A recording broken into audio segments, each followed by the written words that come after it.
কারণ তারা নামাজ মুসলমানের দিকে নামাজ পড়া লাগবে, আমার নামাজ না পড়লে আর যুদ্ধ, তারা মুসলমান হইল না, ওদের তার এইসব নেই, নামাজ নেই, দোজক নেই, আর হাসি হুপাও নেই। এটা দারুণ কথা কইছে। বাজারে তো বললাম না পুরান চাল ভাতে বাড়ায়, বাজার মানে 16 সংখ্যার ভিতরে 1 সংখ্যা দিল যে আমরা মুসলমান হয়েই বিপদে পড়ব, আর যারা মুসলমান হয় নাই এদের কবর আযাব এবং মারপিটের কোনো ভয় নেই। আর আমাদের দেশে যারা বাঙ্গু মুমিন আছে, বাঙ্গু মোল্লারা বলছে যে কবরে যে বাঁশ গুলো দেওয়া হয়, বেছে বেছে দেওয়া হয়, পাকা পাকা গুলা কবরে রেখে 40 কদম আসতে দেরি, আর ওই ফেরেশতারা এসে তুলবে, একটা করে বাঁশ তুলবে, আর হোগার যতক্ষণ না ভাঙে বাঁশ বাড়ি চলবে, বাইরেতে বাড়িতে ওইটা শেষ, আবার আরেকটা বাঁশ। এই জন্য বাঁশগুলো সাইজ করে দেওয়া হয়, ফেরেশতারা বাঁশ তুলতে যাবে, বাঁশের জায়গায় সাইজ করে আমরা দিয়ে এলাম, তুই হোগায় বাঘ। এইরকম ভয় গুলো দেখাচ্ছে, ঠিক আছে।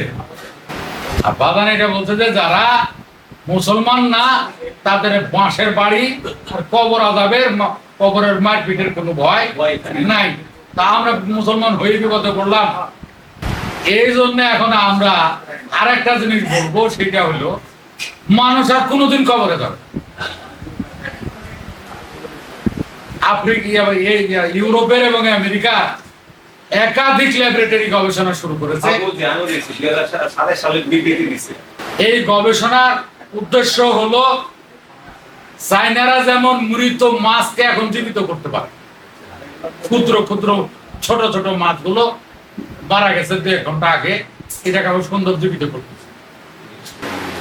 মানুষের চিন্তাধারা হলো এক সময় মানুষ কবরে আর যাবে না, মুসলমানদের পাঙ্গু কবরে আর যাবে না। কবর কিন্তু সারা দেশের একরকম না, এক এক অঞ্চলের এক এক রকম। খ্রিস্টানদের কবর একরকম, ঢাকা জেলার কবর একরকম, রাজশাহী, রংপুর, দিনাজপুরের কবর আরেক রকম। ঢাকা জেলার কবর গুলো এইরকম দিয়ে এই পকেটের ভিতরে লাশ রাখা হয়, আর অন্য অঞ্চল কবর কিন্তু এইরকম, হ্যাঁ, এইভাবে বাসটা রাখা হয়। ঢাকা কিন্তু এইভাবে রাখা হয়, কবরের সিস্টেম আলাদা।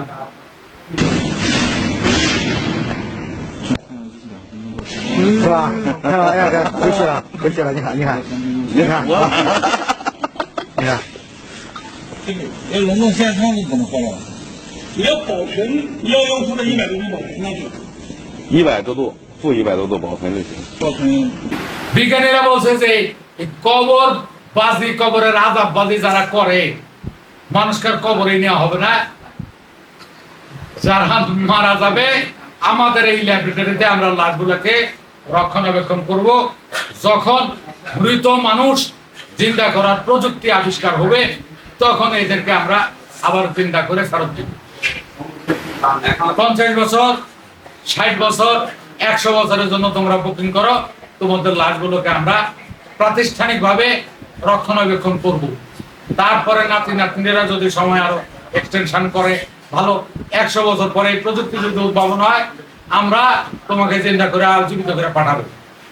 200 বছর পরে যদি হয়, এক্সটেনশন করো, ফি দাও, ল্যাবরেটরি ফি দাও, লাস্টে আমরা পাহারা দিব, রক্ষণাবেক্ষণ করবো।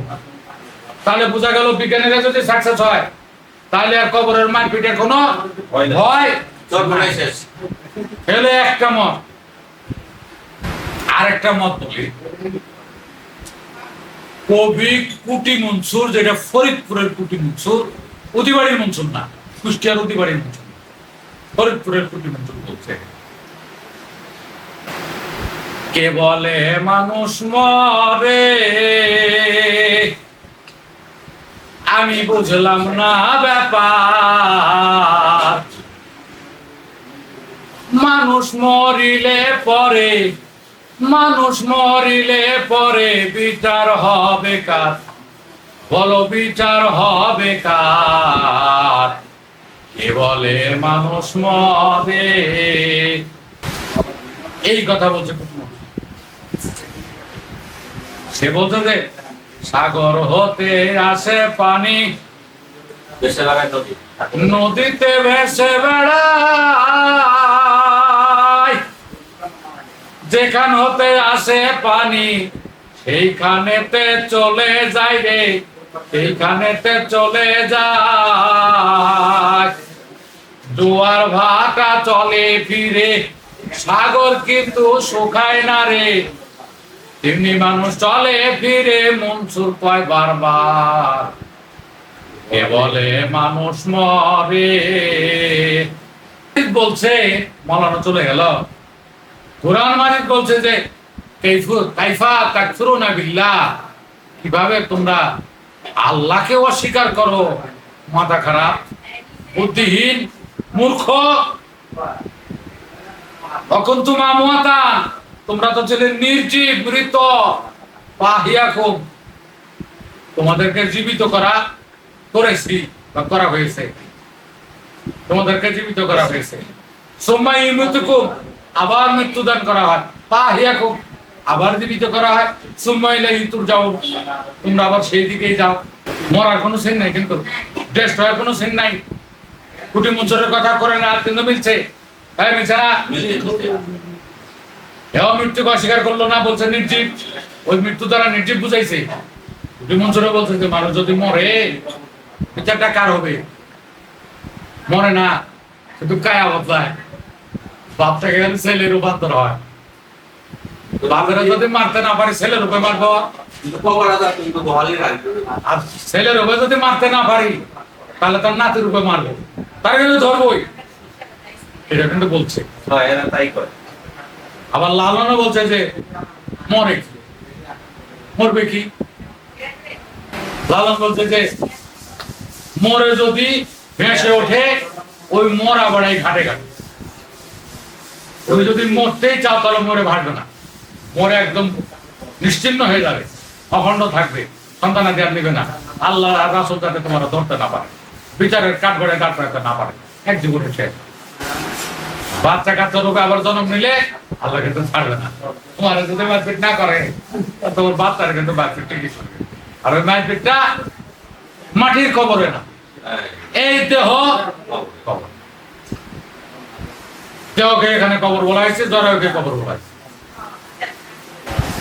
এখন থেকে কবরের সকল আযাব পাবে, আর এতক্ষণ কবরের আযাব পাওয়া যায়। এখন যা বলবে সকল আযাব গুলো এখানে পাওয়া যাবে, যদি দেহে নেই। কিন্তু কোরআন জীবন বিধান দেহে মিলবে, দেহের সঙ্গে তোমার মিলাতে হবে।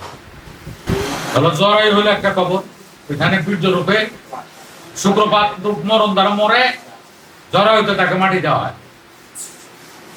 সেখান থেকে সে ভূমিষ্ঠ হওয়ার মাধ্যমে আবার চেতন, সাজা শুরু হইল। এই সাজা শুরু। মরার কোনো সিন নাই, কিন্তু ডেস্ট হওয়ার কোনো সিন নাই। কুটি মুঞ্চরের কথা করে না, কিন্তু মিলছে। হ্যাঁ মিলছে না? এও মৃত্যুকে অস্বীকার করলো না, বলছে নির্জীব। ওই মৃত্যু দ্বারা নির্জীব বুঝাইছে। কুটি মুঞ্চরে বলছে যে মানুষ যদি মরে, বিচারটা কার হবে? মরে না, শুধু কায়া বদলায়। বাপটাকে গেলে ছেলের রূপান্তর হয়। বাপেরা যদি মারতে না পারে, ছেলের রূপে মারবো। আর ছেলের রূপে যদি মারতে না পারি, তাহলে তার নাতির রূপে মারবো, তার কিন্তু ধরবোই। এটা কিন্তু বলছে। তাই করে। আবার লালনও বলছে যে মরবে কি? Thanks for watching. Lots of love.